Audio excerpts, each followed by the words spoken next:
Hi friends, hello everyone. మన ఛానల్లో ప్రతి ఒక్క కాంపిటేటివ్ ఎగ్జామ్స్ సంబంధించి ఇంపార్టెంట్ బిట్స్ అనేవి ఎక్స్ప్లెయిన్ చేయడం జరుగుతుంది.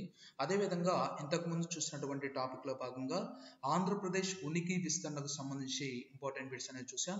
ఇప్పుడు ఆంధ్రప్రదేశ్ శీతోష్ణ స్థితిలో ఉన్నటువంటి ముఖ్యమైన పాయింట్స్ గురించి మనం చూస్తున్నాం.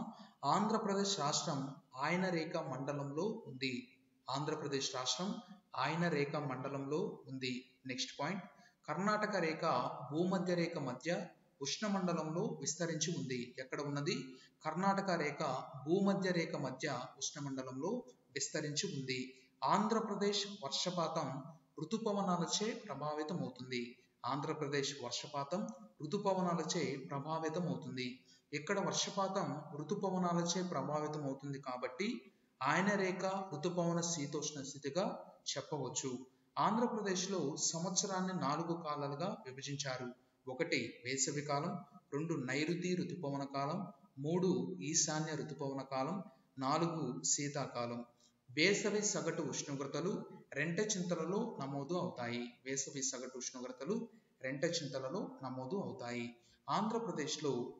ఆంధ్రప్రదేశ్లో కలిగినటువంటి ఏకైక వేసవి విడిది కేంద్రం హాల్స్లీ హిల్స్. ఈశాన్య ఋతుపవనాల వలన దక్షిణ కోస్తా అధిక వర్షపాతాన్ని పొందుతుంది. ఈశాన్య ఋతుపవనాల వలన దక్షిణ కోస్తా ఆంధ్ర అధిక వర్షపాతాన్ని పొందుతుంది. రాష్ట్రంలో అత్యల్ప ఉష్ణోగ్రతలు లంబసింగిలో నమోదవుతాయి. రాష్ట్రంలో అల్ప ఉష్ణోగ్రతలు ఎప్పుడైనా కానీ గుర్తుపెట్టుకోండి ఫ్రెండ్స్, రాష్ట్రంలో అల్ప ఉష్ణోగ్రతలు లంబసింగిలో నమోదవుతాయి. లంబసింగిని ఆంధ్ర కాశ్మీర్గా వర్ణిస్తారు. లంబసింగిని ఆంధ్ర కాశ్మీర్గా వర్ణిస్తారు. రాష్ట్రంలో అధిక వృష్ణపాతం నైరుతి ఋతుపవన కాలంలో సంభవిస్తుంది. రాష్ట్రంలో అధిక వర్షపాతం నైరుతి ఋతుపవన కాలంలో సంభవిస్తుంది. ఈ విధంగా మనకు ఆంధ్రప్రదేశ్ యొక్క శీతోష్ణ స్థితిలో ఉన్నటువంటి ముఖ్యమైనటువంటి పాయింట్స్ గురించి చూసాం.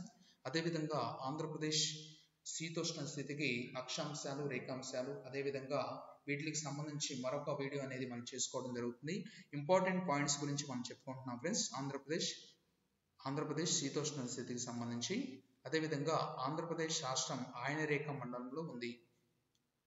ఇంకా ఇటువంటి మరిన్ని కాంపిటేటివ్ ఎగ్జామ్స్ సంబంధించి మన ఛానల్ని సబ్స్క్రైబ్ చేసుకుని వారంటే వెంటనే సబ్స్క్రైబ్ చేసుకోండి.